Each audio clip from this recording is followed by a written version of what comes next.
Kobe. All right. How's it going, y'all? Stop putting the cart before the horse. Or at least in this video, I'm going to tell you about why I did and what happened for me. So, I know it's been a minute. All right. So, stop putting the cart before the horse. What does that mean, Garrett? Well, what I'm talking about mainly is stop trying to go into lead generation and sales and marketing before you have a true foundation of who you're actually serving and a product to serve them, right? And you're probably sitting there, why should I listen to this guy? Why should I care? Well, I used to be in that boat to where I put sales and marketing and lead generation before everything else. In fact, it was my entire business. When I first started Delta Lead 2023, I was focused on LinkedIn lead generation, right? So building lists for people, building messaging, then plugging it into softwares to create sales and marketing campaigns, right? And that was my service offering, right? It was basically done for you, done with you, sales and marketing. And I was going out there and saying, okay, I'll build a list, we'll do this, I'll charge a setup fee, and then we'll charge monthly, right? Well, I noticed that I wasn't able to get as great of results as I'd like. I didn't have that full conviction and confidence in my service offering because I just hopped right into selling the first idea that came to me when I started the company. And I think it's fine in most scenarios, right? You got to get out there, you got to get started, and you'll learn over time. But the key piece is learning over time and changing, right? And one of the things that I really started to notice the further I got into it is that some of my clients really struggled, but then others succeeded. I was like, okay, I really want to find out what the difference is there, right? I don't want to be bringing on clients that I know are going to struggle or aren't going to be a good fit. So let's look at the difference, right? And the clients that I had, the ones who actually struggled, well, they really had issues, having a sales conversation, let alone a conversation, right? And they just were usually newer business owners, which is fine, of course. But the ones that succeeded, well, they had an established avatar, not the blue aliens, like a who, an ideal client that they're serving. They had a high ticket offer or high value offer that was positioned as a unique offer in their marketplace compared to their competition. They knew how to have sales conversations, they knew how to book meetings, they knew how to have systems, they knew how to close, right? And what I realized now is what they really had was product market fit, right? And what does product market fit mean? Well, there are 7 key components to it, right? And the first piece is the avatar, the who, right? And then the second piece is the problem that they're facing. The third goes into the offer. So your claim that you're going to make to solve those problems. Then your vehicle of delivery, how you're going to deliver the solution to their problems. Then going into your revenue model, so how you're actually going to get paid. Then your client acquisition channel, what you're choosing to social media to spend activity on, where your avatar hangs out, your who. And then sales, right? Turning these leads into clients. And over the past year and a half, I've become obsessed with product market fit. And it really is everything, right? It really is everything. It makes running a business, scaling a business, delivering great results, it makes it so much easier, right? And let me break down why. Because you have to build things foundationally. And so when I was getting out there and when I first started doing just sales and marketing for my offering, I didn't really have a leg up, I was serving anyone and everybody. I didn't know how to go out there and actually target the right people and talk with them and close them. I was trying to serve everyone, and everyone has different problems than everyone else, right? And it really comes down to putting the avatar, the who, first at the foundation of everything you're doing, right? Because the thing was, I had the same lead generation service as Joe Schmo down the street, right? And my only competition with him was cutting my prices, going lower and lower and lower.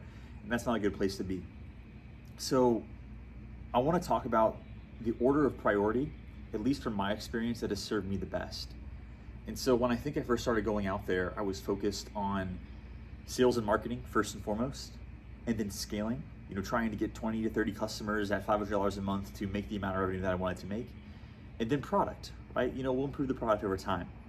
Well, I realized I had it backwards, or at least severely out of order.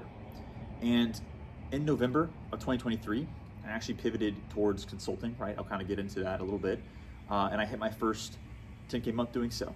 right? And in December, I had actually closed my first 10K client because I had gone back and focused on product, developing my offering, crafting a specific who, and then going out to do sales and marketing. And I found myself in a similar scenario again to after where I closed a handful of clients. I was able to start focusing on scaling, right? So the past couple months, which maybe some of the reason why I've been a little bit absent, so apologies to those who've been looking forward to these videos, but I really just been trying to buckle down, and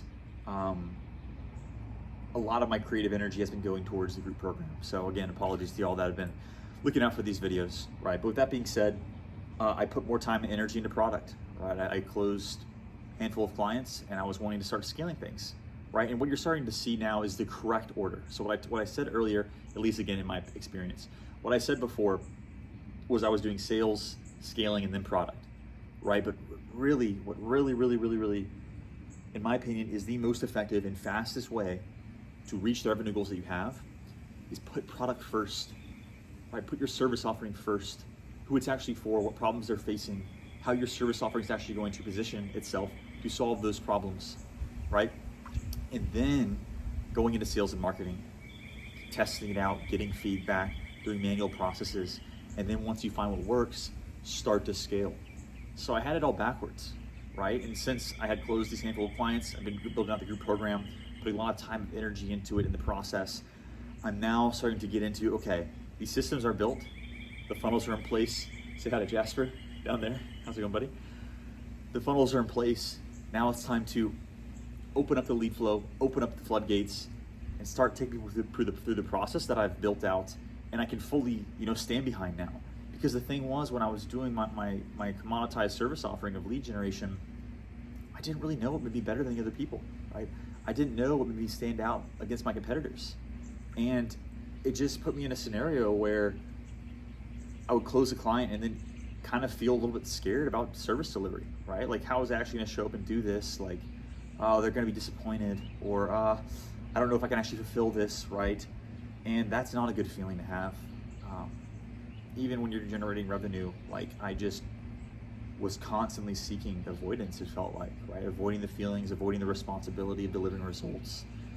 It's just not a great place. And so there's a quote from Abe Lincoln that talks about, give me 6 hours to chop down a tree and I'll spend the first 4 sharpening my axe. This is actually from, I originally heard this from one of my clients, a great client. And it really resonated with me because I was like, okay, what it's basically telling you to do is do your homework, right? Get out there and prepare before you actually go out there and start doing sales and marketing and these processes, because you want to have something you can stand behind. And especially when reputation is on the line as well. Reputation's always been something that's important to me, and something that's probably held me back in the past, especially when it's come to cold outreach. So I think I'm at a point right now where not too many people know about me, right? And I almost view that as somewhat of a good thing, so I have time to actually develop my message and show up in the right way, and then start actually providing massive value to others when things start to pick up and scale, right? But, making sure what I'm putting out there, I'm actually proud of. And I can stand in front of the mirror and look at myself and say, you really put time and energy into this, right? You should really be proud of what you built. And I think pride can be also a little bit of a limiter. I'm kind of being hard on myself even right now, but in a way to where, you have a product that you can stand behind, is adding value, is unique. And when you have that, it makes your conviction behind your sales and marketing efforts effortless. Right? It makes it very easy to stand behind and say, hey, check this product out. It's fantastic. I really, really enjoy it, right? I know it's helped people, case studies, testimonials, like, I know this works, and it makes your selling and marketing so much easier. And especially when I was doing the lead generation, I'd show up earlier in my journey and put so much energy on closing the sale and going into a discovery phase and a closing phase and making sure we went through a strict script, and I worked on my communication and delivery so much. But at the core of it was a somewhat lacking belief in the product, and so that's not something that could be replaced by, sheer sales power, right? Sheer communication skills. Like, people are going to see through that if you aren't really confident what you've actually developed and what you're working on. So that being said, I'd ask y'all and I challenge y'all to focus in on reshifting the priorities of how you're approaching running your business and what you need to be focusing on building and moving things forward. Rather than going into sales and then scaling and then your product and just trying to get more and more clients and scale things up, I challenge you to reverse it a little bit. Really, really look at your product. Say, is this product made for a specific someone, right? Is it actually solving urgent problems? Is it solving multiple urgent problems for people, right? When I'm showing up and selling it, do I feel confident in it, really? Like, actually ask yourself, look yourself in the mirror, like, do I feel confident in the product that I have? And then it becomes easy to then build out systems, put things in place. I say easy, it takes time, right? To put those things in place, see what works. But then you can just start turning up the volume at the bottom and start flowing leads and prospects through this process that you have a whole lot of confidence in. So I really challenge y'all, product, sales and marketing, and then scaling. You will not be disappointed in this process. With that being said, I mentioned the group program a couple times now. I'm not asking you to go buy it now and any of that, whatever it may be. What I've actually done is I created a free training for you, right? So helping you actually identify your high value avatar. Your high value who? Again, not the blue aliens, your ideal client. I'm actually gonna leave a link to it in the post. Actually, since we're here on LinkedIn, I've been posting links in my post.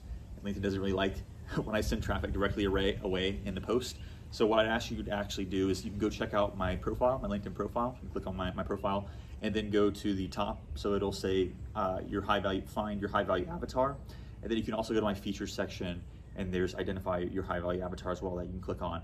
Free training, about a 15-minute video. It's gonna help you identify your avatar in that process. So again, wanna give that value to you.